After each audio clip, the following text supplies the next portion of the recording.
والذین یصلون ما امر اللہ بہ ان یوصل ویخشون ربهم ویخافون سوء الحساب، اور وہ جو اس چیز کو ملاتے ہیں جس کے متعلق اللہ نے حکم دیا ہے کہ اسے ملایا جائے، اور اپنے رب سے ڈرتے ہیں اور برے حساب کا خوف رکھتے ہیں۔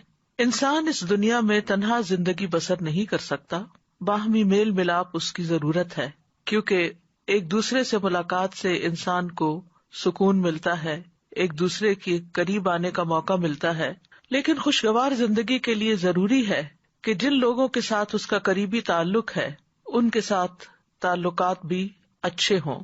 انسان ایک معاشرے میں کس طرح رہے، اس کے تعلقات کیسے خوشگوار ہوں، اس کا طرز عمل کیسا ہو، اس کا رویہ دیگر انسانوں کے ساتھ کیسا ہو، اس بارے میں ہمارا دین ہمیں بہترین رہنمائی دیتا ہے، اور وہ یہ کہ لوگ ایک دوسرے کے خیر خواہ ہوں، ان کا دل ایک دوسرے کے خلاف حسد بغض سے خالی ہو، وہ دوسرے کی کامیابی پر خوش ہوں، اگر دوسروں سے کوئی تکلیف پہنچے تو عفو درگزر کا معاملہ کرنے والے ہوں۔ اور اس طرح اللہ سبحانہ تعالیٰ نے برائی کو بھلائی سے دور کرنے کا بھی حکم دیا ہے تاکہ باہمی تعلقات میں رخنے پیدا نہ ہو۔ آپ نے فرمایا کہ تم میں سب سے بہتر وہ ہے جو اپنے گھر والوں کے لیے بہتر ہو، اور میں اپنے گھر والوں کے لیے سب سے بہتر ہوں۔ انسان کا سب سے پہلا امتحان خود اپنے گھر کے اندر ہوتا ہے، قریبی رشتوں کے ساتھ ہوتا ہے۔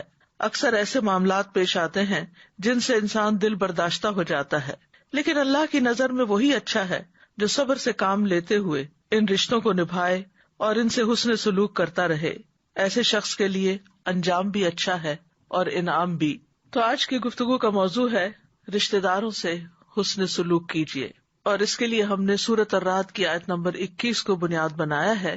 اس آیت سے پچھلی آیت میں کچھ یوں ذکر آیا ہے کہ بے شک نصیحت تو عقل مند ہی پکڑتے ہیں، انما یتذکر اولو الالباب۔ اولو الالباب یعنی عقل مند، عقل والے۔ تو عقل والے کون ہیں؟ جن کے اندر یہ صفات پائی جاتی ہوں۔ کئی ایک صفات کا ذکر ہے یہاں، لیکن آج ہم صرف ایک صفت کے اوپر بات کریں گے، اور وہ ہے رشتوں کو جوڑنے کے بارے میں، تعلقات اچھے رکھنے کے بارے میں۔ حقیقت یہ کہ کامیاب انسان وہی ہے جس کے تعلقات اچھے ہوں، جو لوگوں کے ساتھ رہنا جانتا ہو۔ اور یہاں پر والذین یصلون ما امر اللہ بہ ان یوصل، کہ وہ تمام امور جن کو اللہ نے ملانے کا حکم دیا ہے ان کو ملائیں، مثلاً اللہ اور اس کے رسول پر ایمان، اللہ اور اس کے رسول کے ساتھ محبت، اللہ وحدہ کی عبادت، اس کے رسول کی اطاعت کے لیے سر تسلیم خم کرنا، سب اس میں داخل ہے۔ اور اسی طرح انسانوں کے ساتھ سب سے پہلے ماں باپ کے ساتھ اپنی زبان سے اپنے عمل سے اچھا سلوک کر کے صلہ رحمی کرنا اور ان کی نافرمانی نہ کرنا، اور پھر اس کے بعد قریبی رشتہ داروں کے ساتھ حسن سلوک کرنا، اپنے گھر والوں کے ساتھ، دوستوں، ساتھیوں، غلاموں، دین اور دنیا کے حقوق کی کامل ادائیگی کے ذریعے حسن سلوک سے پیش آنا، یہ سب چیزیں اس میں داخل ہوتی ہیں۔ یہاں پر جو لفظ آیا ہے والذین یصلون، وہ لوگ جو جوڑتے ہیں۔ وصل کا اصل معنی ہے احسان و اکرام، صلہ رحمی کے لیے، لیکن اس میں سارے نیکی کے کام، اطاعت کے کام شامل ہو جاتے ہیں، اور ہر تعلق والے کے ساتھ احسان کرنا، خواہ وہ ماں کی طرف سے رشتہ دار ہوں یا باپ کی طرف سے نسب کے رشتے ہوں، ان سب کے ساتھ محبت اور احسان کا معاملہ کیا جائے۔ اسی طرح صرف خونی رشتوں کے ساتھ ہی نہیں بلکہ دیگر رشتوں میں جیسے دوست ہیں، احباب ہیں، کولیگز ہیں، ان کے ساتھ بھی حسن سلوک کیا جائے۔ اور ایمان والے تو نہ صرف یہ کہ مسلمانوں کے ساتھ اچھا سلوک کرتے ہیں، تعلقات اچھے رکھتے ہیں، بلکہ نبی صلی اللہ علیہ وسلم نے تو مشرک والدین کے ساتھ بھی صلہ رحمی کا حکم دیا، جیسا کہ حضرت اسماء بنت ابی بکر کے واقعے میں آتا ہے۔ وَيَخْشَوْنَ رَبَّهُمْ وَيَخَافُونَ سُوءَ الْحِسَابِ، اور وہ اپنے رب سے ڈرتے ہیں اور برے حساب سے ڈرتے ہیں۔ کیوں ڈرتے ہیں؟ کہ ہم سے اپنے فرائض کو ادا کرنے میں کہیں کوئی کوتاہی نہ ہو گئی ہو، اور پھر کہیں ہمارا برا حساب نہ ہو، یعنی شدید حساب نہ ہو۔ قیامت کے دن کی ہولناکیوں سے ڈرتے ہیں، حساب کتاب کی باریکیوں سے ڈرتے ہیں۔ اور برے حساب سے مراد، فرقت کہتے ہیں کہ مجھ سے ابراہیم نے پوچھا کہ کیا تم جانتے ہو کہ برا حساب کس کو کہتے ہیں؟ برا حساب وہ ہے جس میں ہر چیز کی پوچھ گچھ کی جائے، پورا آڈٹ ہو اور پورا احاطہ کیا جائے معاملات کا، عبادات کا، اور اس میں تنقید بھی کی جائے، اور جس سے یہ حساب کیا گیا اس کو تو عذاب دیا جائے گا۔ تو یہاں پر اللہ سبحانہ تعالیٰ کے لیے خشیت کا لفظ آیا ہے اور آخرت کے حساب کے لیے خوف کا لفظ آیا ہے۔ دونوں میں فرق یہ ہے کہ خشیت میں تعظیم بھی شامل ہوتی ہے، اور بعض علماء کہتے ہیں کہ خشیت سے مراد شدید ترین خوف ہے، کہ اللہ سے بہت زیادہ ڈرتے ہیں. اور اس کے بارے میں صحیح مسلم میں آپ نے فرمایا کہ تم اللہ سے اس طرح ڈرو گویا کہ تم اللہ کو دیکھ رہے ہو. اگر یہ مرتبہ حاصل نہ ہو تو کم از کم اتنا یقین رکھو کہ اللہ تم کو دیکھ رہا ہے. اور اہل ایمان جو ہے وہ آخرت کے دن سے خوف کھاتے ہوئے نیک اعمال کرتے ہیں، جیسا کہ قرآن مجید میں بھی آتا ہے، رجال لا تلہیہم تجارۃ ولا بیع عن ذکر اللہ واقام الصلاۃ وایتاء الزکاۃ یخافون یوما تتقلب فیہ القلوب والابصار. وہ مرد جنہیں اللہ کے ذکر اور نماز قائم کرنے اور زکوٰۃ دینے سے نہ کوئی تجارت غافل کرتی ہے اور نہ کوئی خرید و فروخت، وہ اس دن سے ڈرتے ہیں جس میں دل اور آنکھیں الٹ جائیں گی. اسی طرح یوفون بالنذر ویخافون یوما کان شرہ مستطیرا، جو اپنی نظر پوری کرتے ہیں اور اس دن سے ڈرتے ہیں جس کی مصیبت بہت زیادہ پھیلی ہوئی ہوگی. یعنی مومن سارے نیک کام کرنے کے بعد، اللہ تعالیٰ کے حقوق ادا کرنے کے بعد اور بندوں کے حقوق ادا کرنے کے بعد، صلہ رحمی کرنے کے بعد بھی ڈرتے رہتے ہیں، کیونکہ آخرت کا دن کوئی معمولی دن نہیں، وہ حساب کتاب کا دن ہے اور اس میں انسانوں کی حالت غیر ہوگی. اس لیے وہ ڈرتے ہیں کہ کہیں ہم سے زیادہ حساب نہ لیا جائے، کیونکہ جس سے پوچھ لیا گیا اس کے پاس تو کوئی جواب نہیں ہو سکتا پھر. اور جہاں تک صلہ رحمی کا تعلق ہے، جو کہ آج کی ہماری گفتگو کا موضوع ہے، تو صلہ رحمی جو ہے صلہ سے ہے. صلہ کہتے ہیں ایک چیز کو دوسری چیز کے ساتھ ملانا حتیٰ کہ وہ اس سے چمٹ جائے، اور اس کی ضد جو ہے ہجران ہے، یعنی چھوڑ دینا. ابن منظور نے لغوی اور اصطلاحی معنوں کے درمیان تعلق کو واضح کرتے ہوئے کہا کہ یہ ایک کنایا ہے ان رشتہ داروں پر احسان کرنے کے بارے میں جو نسبی اور سسرالی ہوں. نسبی جو ماں باپ کی طرف سے ہوں، اور سسرالی جو ساس سسر کے رشتے میں سے رشتہ دار بنے. ان پر شفقت کرنا اور ان کے ساتھ نرمی سے پیش آنا اور ان کے احوال کی رعایت کرنا، خواہ وہ دور کے رشتہ دار ہوں یا وہ بدسلوکی کرتے ہوں. یعنی صلہ رحمی میں صرف ماں کی طرف کے رشتہ دار شامل نہیں ہیں، کیونکہ رحم سے تعلق جوڑا جاتا ہے اس کا، تو پھر صرف سمجھا جاتا ہے شاید ماں ہی کے طرف سے جو رشتہ دار ہے. نہیں، اس میں باپ کی طرف سے بھی حسب نسب جو بھی انسان کا ہے، اور پھر صرف والدین ہی نہیں بلکہ سسرال بھی، یعنی میکا ہی نہیں، سسرال کے ناطے سے بھی جو رشتے بنتے ہیں وہ بھی شامل ہیں. اور پھر اس میں دور کے رشتہ دار بھی شامل ہیں اور قریب کے بھی شامل ہیں، اور وہ بھی شامل ہے جو ہم سے اچھا سلوک کرتے ہیں اور وہ بھی شامل ہے جو ہم سے اچھا سلوک نہ کریں. تو صلہ رحمی کے برعکس ایک لفظ استعمال ہوتا ہے قطع رحمی، اور وہ ان تمام چیزوں کے برعکس کو کہتے ہیں. گویا جب وہ ان پہ احسان کرتا ہے تو اپنے اور ان کے درمیان قرابت داری اور سسرالی رشتہ داری اور جائز صلے اور عطیے کو ملاتا ہے، اور قطع رحمی میں کاٹتا ہے.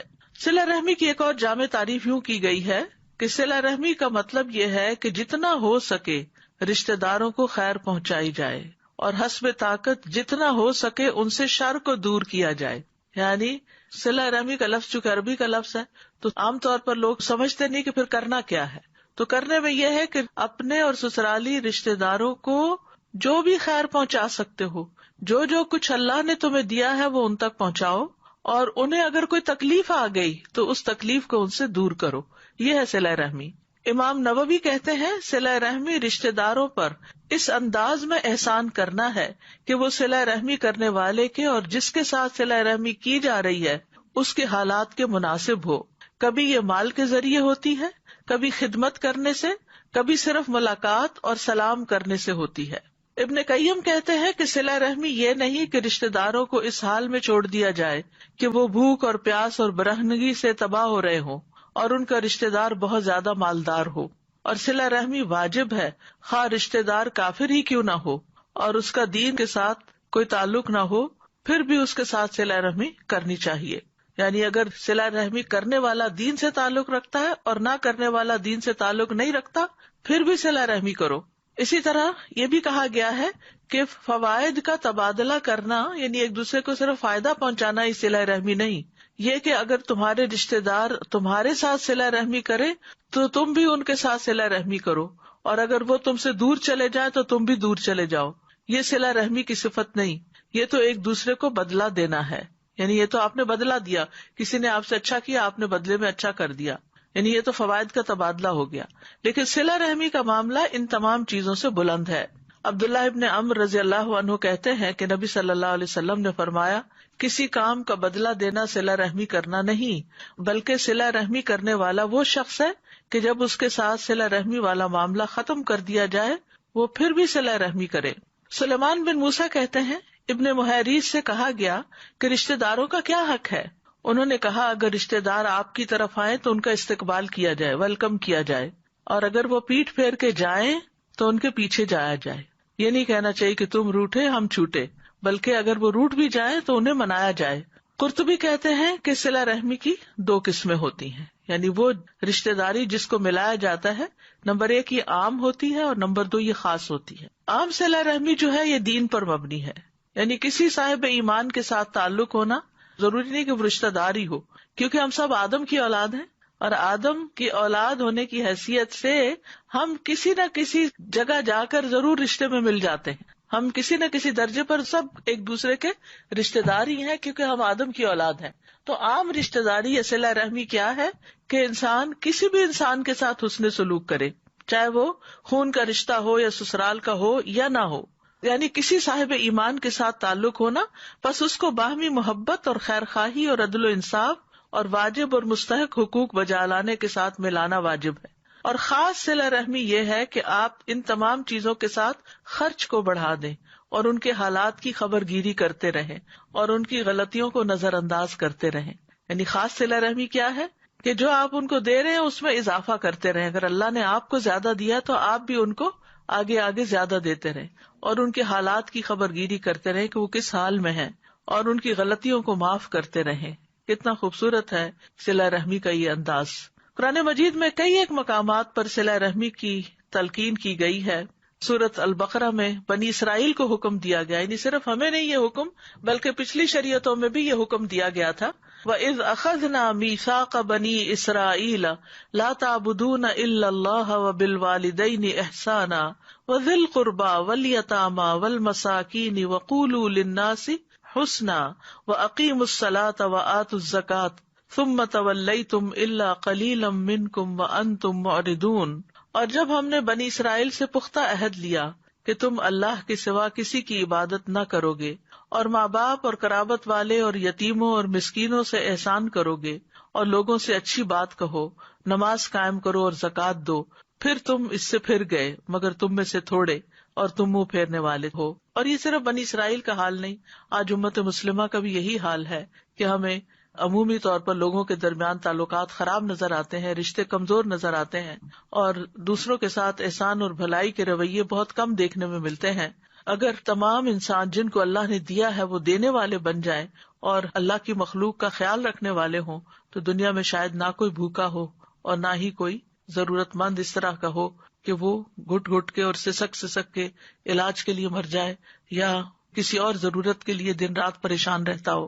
اسی طرح سورۃ النساء میں بھی حکم دیا گیا، وَاعْبُدُوا اللَّهَ وَلَا تُشْرِكُوا بِهِ شَيْئًا وَبِالْوَالِدَيْنِ إِحْسَانًا وَبِذِي الْقُرْبَى وَالْيَتَامَى وَالْمَسَاكِينِ وَالْجَارِ ذِي الْقُرْبَى وَالْجَارِ الْجُنُبِ وَالصَّاحِبِ بِالْجَنبِ وَابْنِ السَّبِيلِ وَمَا مَلَكَتْ أَيْمَانُكُمْ إِنَّ اللَّهَ لَا يُحِبُّ مَنْ كَانَ مُخْتَالًا فَخُورًا۔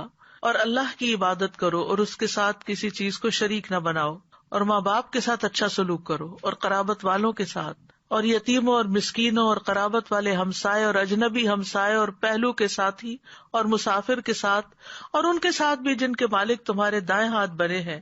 یقیناً اللہ ایسے شخص سے محبت نہیں کرتا جو اکڑنے والا، شیخی مارنے والا ہو۔ تو بہرحال تمام انسانوں سے اچھے سلوک کا حکم دیا گیا ہے، لیکن رشتے دار باقی سب کی نسبت زیادہ حقدار ہوتے ہیں۔ سورۃ انفال میں آتا ہے وَأُولُو الْأَرْحَامِ بَعْضُهُمْ أَوْلَىٰ بِبَعْضٍ فِي كِتَابِ اللَّهِ إِنَّ اللَّهَ بِكُلِّ شَيْءٍ عَلِيمٌ۔ اور رشتے دار اللہ کی کتاب میں ایک دوسرے کے زیادہ حقدار ہیں، بے شک اللہ ہر چیز کو خوب جاننے والا ہے۔ ایمان لانے کے بعد اللہ کو جو محبوب ترین عمل ہے وہ صلہ رحمی ہے۔ خثعم قبیلہ کے ایک آدمی سے روایت ہے، وہ کہتے ہیں کہ میں نبی صلی اللہ علیہ وسلم کے پاس آیا جبکہ آپ اپنے صحابہ کے پاس بیٹھے ہوئے تھے۔ میں نے کہا، آپ ہیں جو یقین رکھتے ہیں کہ آپ اللہ کے رسول ہیں؟ آپ نے فرمایا ہاں۔ میں نے کہا، اللہ کے رسول کون سے اعمال اللہ کو زیادہ محبوب ہیں؟ آپ نے فرمایا اللہ پر ایمان۔ میں نے کہا، اللہ کے رسول پھر کون سا عمل؟ آپ نے فرمایا صلہ رحمی. میں نے کہا اللہ کے رسول پھر کون سا عمل؟ آپ نے فرمایا نیکی کا حکم دینا اور برائی سے روکنا. میں نے کہا اللہ کے رسول کون سے اعمال اللہ کو سب سے زیادہ ناپسند ہے؟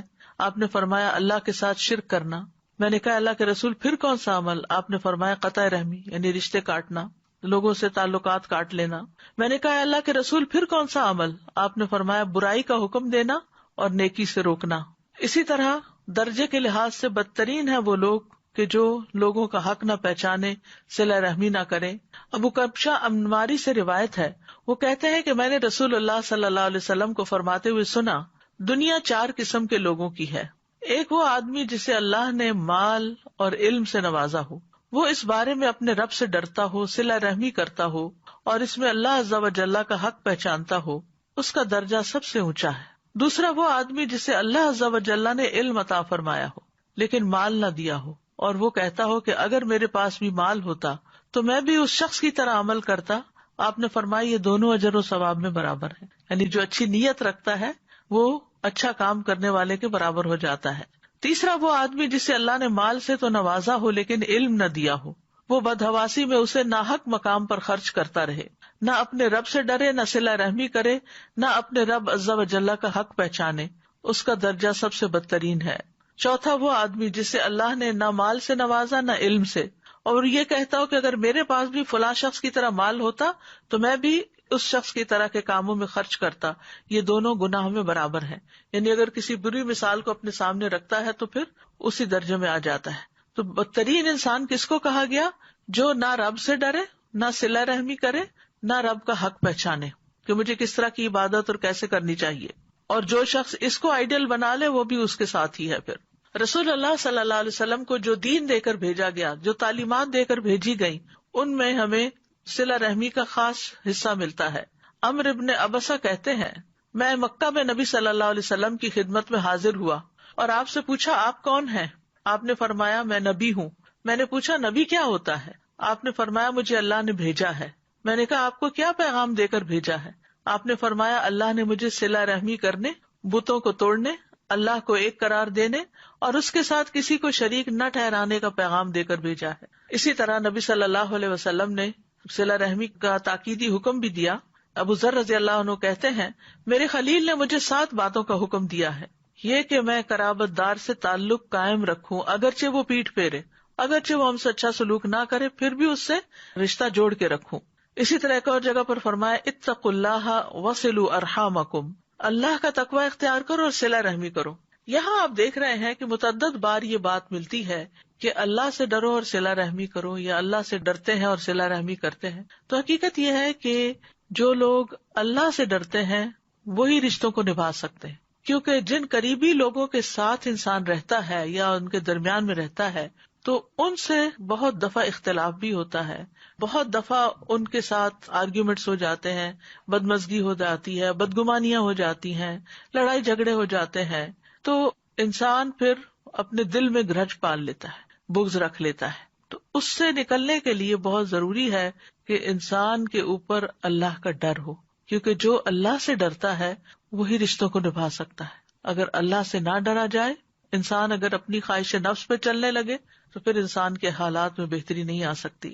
حضرت انس رضی اللہ عنہ سے مروی ہے کہ نبی صلی اللہ علیہ وسلم نے اپنی بیماری کے ایام میں فرمایا تمہارے رشتے دار یعنی رحم کے رشتوں کو توڑنے سے بچو.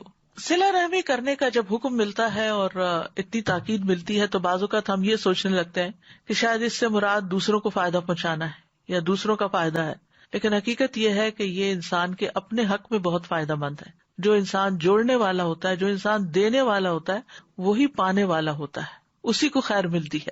تو صلہ رحمی جو ہے آپس میں محبت بڑھانے کا ذریعہ ہے. ابن عمر کہتے ہیں جو اپنے رب کا تقوی اختیار کرے اور صلہ رحمی کرے اس کی موت میں تاخیر کر دی جاتی ہے، یعنی عمر لمبی ملتی ہے اس کو، اور اس کے مال میں اضافہ کر دیا جاتا ہے اور اس کے گھر والے اس سے محبت کرنے لگتے ہیں. اب یہ وہ چیزیں ہیں جو ہم سب کی خواہش اور تمنا ہے کہ ہمیں لمبی زندگی ملے، مال زیادہ ملے، گھر والوں کی محبت ملے، شوہر کی محبت ملے، بچوں کی محبت ملے. تو اس کے لیے انسان کو اپنے نفس کے خلاف جا کر ایسے لوگوں کے ساتھ احسان کرنے کی ضرورت ہے کہ جو ہمارے ساتھ اچھا نہیں کرتے، جو ہم سے دور بھاگتے ہیں، جو ہمارا خیال نہیں رکھتے، جو ہمیں نہیں پوچھتے ہماری مشکلات میں، ان کے ساتھ پھر احسان کیا جائے، اچھا سلوک کیا جائے. حضرت انس کہتے ہیں میں نے رسول اللہ صلی اللہ علیہ وسلم سے سنا، آپ نے فرمایا جس شخص کو پسند ہو کہ اس کے رزق میں وسعت ہو یا اس کی عمر دراز ہو تو اسے چاہیے کہ وہ صلہ رحمی کرے. انس بن مالک سے مسند احمد کی روایت ہے، جس شخص کو یہ بات پسند ہو کہ اس کی عمر میں برکت اور رزق میں اضافہ ہو جائے، اسے چاہیے کہ اپنے والدین کے ساتھ نیکی کرے اور صلہ رحمی کیا کرے. رسول اللہ صلی اللہ علیہ وسلم نے فرمایا جس نیکی کا بہت جلد اجر مل جاتا ہے، جلدی صلہ ملتا ہے، وہ صلہ رحمی ہے.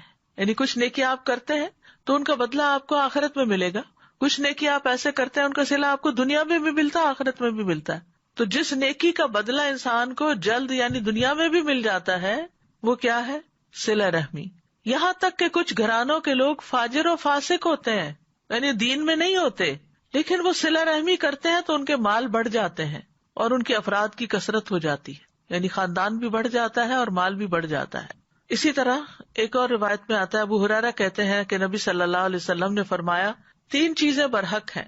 نمبر 1، جس بندے پر ظلم ہو اور وہ اللہ کی خاطر اس پہ خاموشی اختیار کر لے، اللہ اپنی مدد کے ذریعے اس کی عزت میں اضافہ کرتا ہے. نمبر 2، جو آدمی صلہ رحمی کے لیے جود و سخا کا دروازہ کھولتا ہے تو اللہ اس کے مال میں اتنا ہی اضافہ کر دیتا ہے، یعنی کم نہیں ہونے دیتا اس کے مال کو. اور جو آدمی اپنے اوپر مانگنے کا دروازہ کھولتا ہے تاکہ اپنا مال بڑھا لے تو اللہ عز و جل اس کی قلت میں اور اضافہ کر دیتا ہے. اور پھر یہ بھی ہے کہ رشتے دار کو دینے کا دگنا اجر ملتا ہے. سلمان بن عامر کہتے ہیں نبی صلی اللہ علیہ وسلم نے فرمایا بے شک مسکین آدمی کو صدقہ دینا صرف صدقہ ہے، جبکہ قرابت دار کو صدقہ دینا صدقہ بھی ہے اور صلہ رحمی بھی ہے، دوہرا اجر ہے. عمرو بن دینار کہتے ہیں جان لو کہ فرض نماز ادا کرنے کے لیے اٹھائے جانے والے قدم کے بعد رشتہ داری کو ملایا جانے والا قدم اجر میں سب سے زیادہ بڑا ہے. یعنی نماز کے لیے اٹھتے ہو اور آگے جاتے ہو تو اسی طرح اگر کسی رشتہ دار کے لیے اٹھ کے اس کو ویلکم کرتے ہو یا اس کی خدمت کے لیے جاتے ہو یا اس کی خیر خبر کرتے ہو تو یہ قدم اللہ سبحانہ تعالیٰ کو پسند ہے اور اجر میں بہت بڑا ہے. طیبی کہتے ہیں کہ اللہ دنیا میں رشتہ داری ملانے والے کے اثر کو لمبی دیر تک باقی رکھتا ہے تو وہ جلدی کمزور نہیں پڑتا جیسے کہ رشتہ داری کاٹنے والے کے اثرات کمزور پڑ جاتے ہیں، یعنی انفلوئنس نہیں کر سکتا جو رشتے کاٹے. صلہ رحمی دنیا میں بھی کام آتی ہے اور قبر میں بھی کام آئے گی. نبی صلی اللہ علیہ وسلم نے فرمایا میت کو جب اس کی قبر میں رکھا جاتا ہے تو وہ ان کے پلٹ جانے کے وقت ان کے جوتوں کی آواز سنتی ہے. سو اگر وہ مومن ہوتا ہے تو نماز اس کے سرہانے ہوتی ہے، روزہ اس کی دائیں طرف ہوتا ہے، زکوٰۃ اس کی بائیں طرف ہوتی ہے، اور دیگر نیک کام صدقہ، صلہ رحمی، نیکی اور لوگوں سے اچھائی اس کے دونوں پاؤں کے پاس ہوتے ہیں. تو اس سے کیا پتہ چلتا ہے کہ قبر میں اگر عذاب آنے لگے تو صلہ رحمی جو ہے وہ پروٹیکشن کا کام دیتی ہے، اور وہ کہتے ہیں کہ میری طرف آنے کا کوئی راستہ نہیں ہے. پھر اسی طرح آخرت میں بھی جو لوگ ایمان لائے اور ان کی اولاد کسی بھی درجے میں ایمان کے ساتھ ان کے پیچھے چلی تو اللہ تعالیٰ فرماتے ہیں ہم ان کی اولاد کو ان کے ساتھ ملا دیں گے اور ان سے ان کے عمل میں کچھ کمی نہ کریں گے.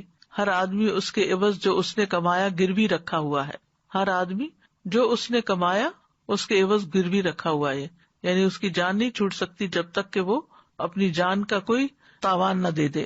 اسی طرح یہ کہ صلہ رحمی جنت میں لے جانے والا عمل ہے. نبی صلی اللہ علیہ وسلم نے پہلی تعلیم جو مدینہ والوں کو دی تھی وہ کیا تھی کہ سلام پھیلاؤ، اچھی گفتگو کرو، صلہ رحمی کرو، اور راتوں کو جب لوگ سو رہے ہوں تو تم قیام کرو، تم سلامتی کے ساتھ جنت میں داخل ہو جاؤ گے. اس کے برعکس جو دوسرا رویہ ہوتا ہے جس میں انسان رشتہ داروں کو پوچھتا بھی نہیں ہے، ان کی خیر خیریت بھی نہیں لیتا، وہ ہے قطع رحمی، رشتوں کو کاٹنا. سورۃ البقرہ میں اللہ تعالیٰ فرماتے ہیں جو اللہ کے عہد کو اس کے مضبوط باندھ لینے کے بعد توڑ دیتے ہیں اور جس چیز کا اللہ نے جوڑنے کا حکم دیا اس کو کاٹ ڈالتے ہیں اور زمین میں فساد کرتے ہیں، یہی لوگ دراصل خسارہ پانے والے ہیں. یاد رکھیے رشتوں کو کاٹنا اللہ کی لعنت کا مستحق بناتا ہے انسانوں کو. والذین ینقضون عہد اللہ من بعد میثاقہ ویقطعون ما امر اللہ بہ ان یوصل ویفسدون فی الارض اولئک لہم اللعنۃ وَلَهُمْ سُوءُ الدَّارِ. اور وہ لوگ جو اللہ کے عہد کو پختہ کرنے کے بعد توڑ دیتے ہیں اور اس چیز کو کاٹ دیتے ہیں جس کے متعلق اللہ نے حکم دیا کہ اسے ملایا جائے اور زمین میں فساد کرتے ہیں، یہی لوگ ہیں جن کے لیے لعنت ہے اور انہی کے لیے اس گھر کی خرابی ہے. میمون بن مہران کہتے ہیں کہ مجھے عمر بن عبدالعزیز نے کہا کہ رشتہ داری توڑنے والے کا ساتھی نہ بن، اس سے دوستی نہ کر، کیونکہ اللہ سبحانہ تعالیٰ نے قرآن کی 2 آیات میں ایسے شخص پہ لعنت فرمائی ہے. تو جو شخص لعنت کا مستحق ہو اس سے تعلق نہ رکھو، کیونکہ وہ تمہاری طرف بھی آ جائے گی. جس نے رشتوں کو توڑا اللہ اس کو توڑے گا، اور جس نے رشتوں کو ملایا اللہ اس کو ملا دے گا. اسی طرح قطع رحمی اعمال کی قبولیت کے راستے میں رکاوٹ بنتی ہے. ابو ہریرہ رضی اللہ عنہ سے روایت ہے، وہ کہتے ہیں میں نے رسول اللہ صلی اللہ علیہ وسلم کو فرماتے ہوئے سنا، یقیناً بنی آدم کے اعمال ہر جمعرات کو پیش کیے جاتے ہیں اور کسی قطع رحمی کرنے والے کے عمل کو قبول نہیں کیا جاتا. یعنی جو رشتوں کو کاٹتا ہے اس کے باقی نیک اعمال بھی قبول نہیں ہوتے. تو آپ دیکھیے کتنا خسارے کا سودا ہے. ناراضگیاں ہو جاتی ہیں، ایک دوسرے سے تعلقات خراب ہو جاتے ہیں، لیکن انسان کو معاف کر کے پھر دوسرے کے ساتھ حسن سلوک کرتے رہنا چاہیے. اسی میں انسان کی بھلائی ہے. قطع رحمی دنیاوی تنگی کا باعث بھی بنتی ہے. نبی صلی اللہ علیہ وسلم نے فرمایا، جس نے قطع رحمی کی یا جھوٹی قسم اٹھائی وہ مرنے سے پہلے اس کا وبال دیکھ لے گا. دنیا میں ہی ملنے والی سزا ہے اس کی، یعنی یہ ایسا گناہ ہے جس کی سزا دنیا میں ہی مل جاتی ہے انسان کو. نبی صلی اللہ علیہ وسلم نے فرمایا، کوئی گناہ اس لائق نہیں ہے کہ اللہ اس کے کرنے والے کو جلدی دنیا میں سزا دے دے اور اس کے ساتھ ساتھ آخرت میں بھی اس سزا کو جمع رکھے، سوائے قطع رحمی کے، خیانت کے اور جھوٹ کے. یہ ایسی چیزیں ہیں کہ جن کی وجہ سے دنیا میں بھی انسان پر مصیبتیں آتی ہیں. اور رشتہ داروں کے ساتھ اگر انسان ظلم کرنے والا ہو تو وہ گناہ ویسے ہی معاف نہیں ہوگا. عام لوگوں کے ساتھ بھی تعلقات اچھے ہونے چاہیے. 3 دن سے زیادہ کسی کے ساتھ ناراضگی نہیں ہونی چاہیے. نبی صلی اللہ علیہ وسلم نے فرمایا، کسی مسلمان کے لیے جائز نہیں کہ 3 دن سے زیادہ اپنے کسی مسلمان بھائی سے قطع تعلق رکھے. اگر دونوں ہی 3 دن سے زیادہ قطع کلامی کیے رہے تو جب تک وہ اس حال پر رہیں گے حق سے دور رہیں گے. جو پہلے رجوع کر لے گا اس کا یہ پہل کرنا اس کے لیے کفارہ بن جائے گا. اگر اس نے دوسرے کو سلام کیا لیکن اس نے جواب نہ دیا تو سلام کرنے والے کو فرشتے جواب دیں گے اور رد کرنے والے کو شیطان. اگر وہ دونوں قطع تعلقی کی حالت میں مر گئے تو جنت میں اکٹھے کبھی نہ ہو سکیں گے. اسی طرح 1 سال تک قطع رحمی کیے رکھنا دوسرے کو قتل کرنے کے برابر ہے. رسول اللہ صلی اللہ علیہ وسلم نے فرمایا، کسی مسلمان کے لیے حلال نہیں کہ اپنے بھائی کو 3 دن سے زائد چھوڑے رکھے، یعنی ناراض ہو کر. ویسے تو انسان اب جیسے آج کل لاک ڈاؤن ہے تو سب اپنے اپنے گھروں میں ہیں اور سب کو انسان جن جن کو جانتا ہے سب کو فون میسج بھی نہیں کر سکتا کیونکہ رمضان کے دن ہے. اگر ہم مصروف ہوتے ہیں تو دوسرے بھی مصروف ہوتے ہیں، عبادت کے دن ہے، لیکن ان کے لیے دعائیں ہم کرتے ہیں، دعاؤں میں وہ یاد رہتے ہیں. تو اس طرح قطع رحمی نہیں ہوتی، قطع تعلقی نہیں ہوتی. لیکن یہ ہے کہ انسان کے لیے ناراض ہو کر کسی سے سلام دعا چھوڑ دینا یہ درست نہیں، یہ قطع رحمی ہوتی ہے. رسول اللہ صلی اللہ علیہ وسلم نے فرمایا، کسی مسلمان کے لیے حلال نہیں کہ اپنے بھائی کو 3 دن سے زیادہ چھوڑے رکھے، بس جس نے 3 دن سے زائد چھوڑ دیا اور اسی حالت میں مر گیا تو وہ آگ میں جائے گا. قرب قیامت کی نشانیوں میں سے ایک نشانی بھی ہے. نبی صلی اللہ علیہ وسلم نے فرمایا، قیامت اس وقت تک قائم نہیں ہوگی جب تک ہر طرف بے حیائی عام نہ ہو جائے، قطع رحمی اور برا پڑوس عام نہ ہو جائے، اور جب تک خائن کو امین اور امین کو خائن نہ سمجھا جانے لگے، یعنی ویلیوز ہی الٹ جائیں گی. اسی طرح آپ نے فرمایا، قیامت کے قریب سلام صرف پہچان کے لوگوں کو کیا جانے لگے گا، یعنی جس کو جانتے ہوں گے صرف اسی سے سلام دعا. تجارت پھیل جائے گی، حتیٰ کہ عورت بھی تجارتی معاملات میں اپنے خاوند کی مدد کرے گی. قطع رحمی ہونے لگے گی، لوگوں کے ٹیمپرامنٹس بڑے نازک ہو جائیں گے. چھوٹی چھوٹی بات پر منہ بسور لینا، بات چیت چھوڑ دینا، گھر سے نکل جانا، اوروں کو جا کے قصے سنانا، یہ سب اسی کے حصے ہیں. اور فرمایا، جھوٹی گواہی دی جانے لگے گی، سچی گواہی کو چھپایا جائے گا اور قلم کا چرچا ہوگا. یعنی لکھنے والے بہت ہوں گے، چیزیں ہم فارورڈ تو بہت کرتے رہتے ہیں، پڑھنے والے اور عمل کرنے والے کم ہوں گے. پھر یہ جنت سے محروم کرنے والا فعل بھی ہے. نبی صلی اللہ علیہ وسلم نے فرمایا، قطع رحمی کرنے والا جنت میں داخل نہ ہوگا. اب یہاں پر یہ بھی سمجھ لینا چاہیے کہ صلہ رحمی کے کچھ درجے ہیں اور وہ رشتہ داری کے اعتبار سے ہیں. یعنی صلہ رحمی انسان کی قدرت رشتہ داروں کی ضرورت کے مطابق مختلف بھی ہوگی. بعض صلہ رحمی واجب ہوتی ہے، بعض مستحب ہوتی ہے. اور اگر اس میں سے کوئی شخص کچھ بھی صلہ رحمی کرے لیکن اس کو مکمل طور پر بہت زیادہ ادا نہ کرے تو اس کو قطع رحمی کرنے والا نہیں کہا جائے گا. پھر یہ اصول بھی یاد رکھیے کہ جو جتنا قریبی ہو اس کے ساتھ صلہ رحمی کو مقدم رکھا جائے.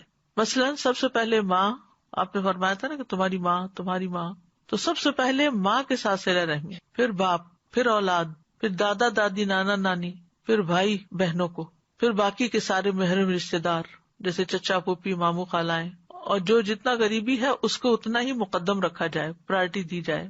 اسی طرح والدین کی طرف کے رشتے داروں کو باقی رشتے داروں پر مقدم سمجھا جائے. پھر رحم کے رشتے داروں میں سے غیر محرم کے ساتھ نیکی کی جائے، جیسے چچا کا بیٹا اور بیٹی، ماموں اور خالہ کے بچے، پھر دیگر سسرالی رشتے دار. پھر آپ دیکھیے کہ صرف والدین نہیں، والدین کے دوستوں کے ساتھ بھی صلہ رحمی کرنی چاہیے. یعنی والدین کا حق تو ہے، لیکن جن کے ساتھ ماں باپ اچھا سلوک کرتے ہوں یا ان سے دوستی ہو ان کا بھی حال حوال پوچھتے رہنا چاہیے. ابن عمر سے روایت ہے کہ جب وہ مکہ کی طرف جاتے تو اپنے گدھے کو ساتھ رکھتے، اونٹ کی سواری سے تھک جاتے تو گدھے پہ بیٹھ جاتے اور سر پہ امامہ باندھ لیتے. ایک دفعہ آپ اپنے گدھے پر سوار تھے، ان کے پاس سے ایک دیہاتی آدمی گزرا تو ابن عمر نے اس سے پوچھا، کیا تم فلاں کے بیٹے نہیں ہو؟ اس نے کہا، کیوں نہیں؟ انہوں نے یعنی ابن عمر نے اپنا گدھا اور اس کو دے دیا کہ اس پہ سوار ہو جاؤ، پھر امامہ دے دیا کہ اپنے سر پہ باندھ لو. تو بعض ساتھیوں نے کہا کہ اللہ آپ کو بخشے، آپ نے اس اعرابی کو اپنا گدھا بھی دے دیا اور امامہ بھی دے دیا، جو سہولت کے لیے آپ دونوں چیزیں یوز کرتے تھے.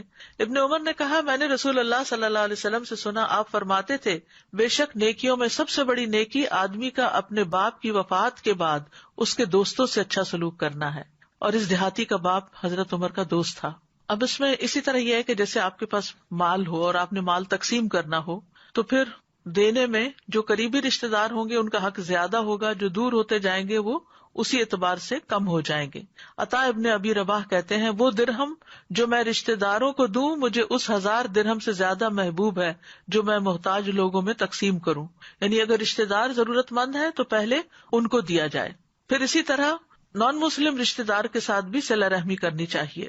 حضرت عمر رضی اللہ عنہ نے ایک دفعہ ایک ریشمی جبہ جو خریدا گیا تھا نبی صلی اللہ علیہ وسلم کے لیے، تو آپ نے اس کو پسند نہیں فرمایا کیونکہ وہ ریشمی تھا، تو حضرت عمر نے وہ اپنے مکے میں ایک بھائی کو بھیج دیا جو مسلمان نہیں تھا.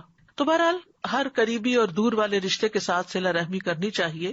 ابن عباس کہتے ہیں کہ اپنے حسب نسب یاد رکھو، رشتے یاد رکھو جن کے ساتھ تم صلہ رحمی کر سکو. خاص طور پر جو لوگ باہر کے ممالک میں رہتے ہیں وہ بیک ہوم اپنے جو رشتے دار ہیں، بہن بھائی ہیں، ان کے بچے ہیں، ماموں پھوپھی وغیرہ، ان سب کا تعارف اپنے بچوں کو ضرور کروائیں کہ کون کیا ہے. ابن عباس کہتے ہیں اپنے حسب نسب یاد رکھو تاکہ تم صلہ رحمی کر سکو. اگر رشتے ہی یاد نہیں ہوں گے تو رشتے داری کہاں سے نبھائی جائے گی. پھر فرمایا اگر رشتے داروں کو صلہ رحمی کے ساتھ قریب کیا جائے تو وہ دور نہیں ہوتے اگرچہ وہ دور ہوں، اور رشتے دار کو جب دور کر دیا جائے تو وہ قریب نہیں ہوتے اگرچہ وہ قریب ہی کیوں نہ ہو. اور ہر رشتے داری قیامت کے دن اپنے ساتھی کے سامنے آئے گی اور وہ اس کے حق میں رشتے داری ملانے کی گواہی دے گی اگر اس نے اس کو جوڑا ہوگا، اور اس کے خلاف کاٹنے کی گواہی دے گی اگر اس نے اس کو کاٹا ہوگا.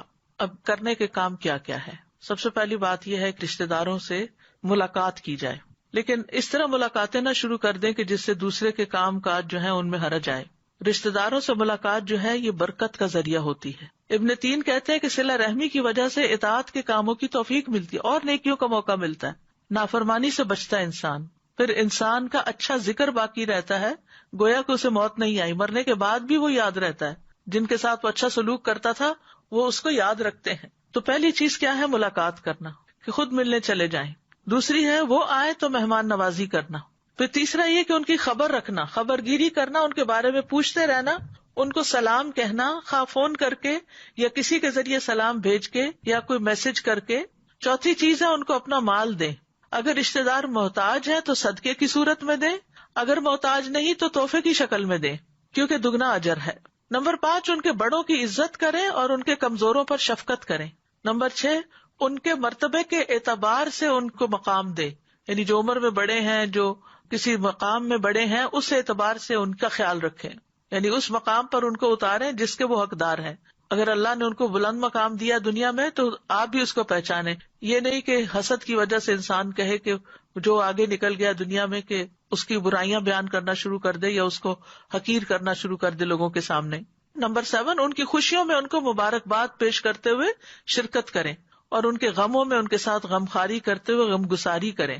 بس شادی ہوئی ہے، اولاد ہوئی ہے، ملازمت ملی ہے یا کوئی اور اس طرح کے کام ہیں جو ان کو خوش کر رہے ہیں تو ان کی خوشی میں شریک ہو جائیں. اسی طرح اگر ان کا کوئی فوت ہو گیا یا نقصان ہو گیا تو صبر کی نصیحت کریں، ان کے غم کو ہلکا کرنے کی کوشش کریں. نمبر 8 بیمار ہو تو عیادت کریں. نمبر 9 جنازے میں پیچھے جائیں. نمبر 10 ان کی دعوت قبول کریں. بعض اوقات دلوں میں کچھ ناراضگیاں ہوتی ہیں، وہ بلاتے بھی ہیں تو نہیں جاتے، یہ قطع رحمی ہے. نمبر 11، ان کے بارے میں اپنے سینوں کو صاف کر لیں، بغض نہ چھپائیں. کہا گیا کہ ایسا شخص قوم کا سردار نہیں ہو سکتا جو اپنے دل میں کینہ رکھتا ہو. نمبر 12، ان کے کٹے ہوئے لوگوں میں صلح کرائیں، یعنی آپس میں اگر رشتے دار کٹے ہوئے تو ان کو بھی جوڑنے کی کوشش کریں. نمبر 13، ان کے لیے دعا کریں، اور یہ تو سبھی کر سکتے ہیں اور ہر ایک کو ضرورت بھی ہے اس کی.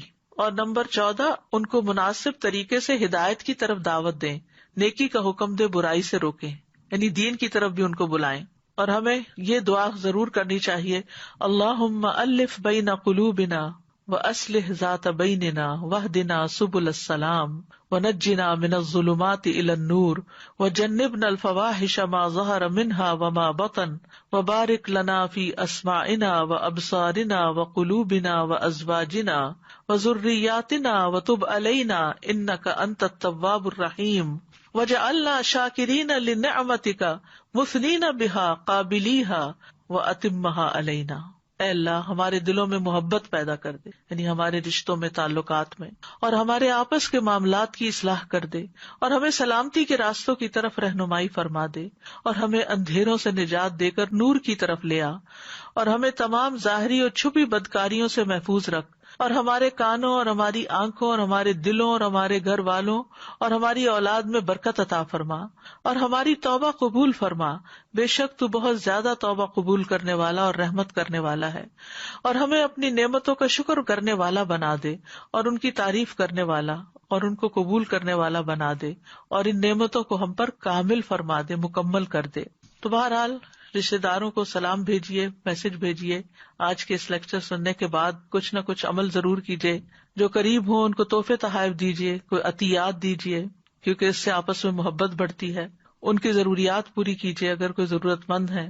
مقروض ہو گئے ہیں تو قرضہ ادا کر دیجیے، بھوکے ہیں تو کھانا کھلا دیجیے، اور اگر انہوں نے آپ کے ساتھ کوئی برا سلوک کیا تو معاف کر دیجیے.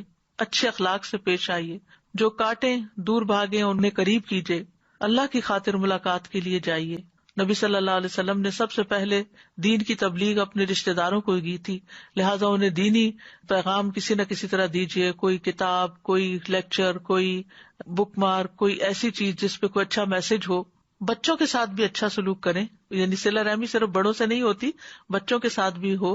اور اگر کبھی قسم کھا لی ہو کہ میں فلاں کے ساتھ اچھا سلوک نہیں کروں گا تو اس قسم کو توڑ کر کفارہ دے دیں. اور ایسی صلہ رحمی نہ کریں جو انسان کو حق بات سے روک دے. یعنی بعض اوقات ہم کہتے ہیں نا ساتھ تو دینا ہے نا، چاہے وہ غلط یا ہمارے رشتے دار ہیں، ایسا نہیں کر سکتے.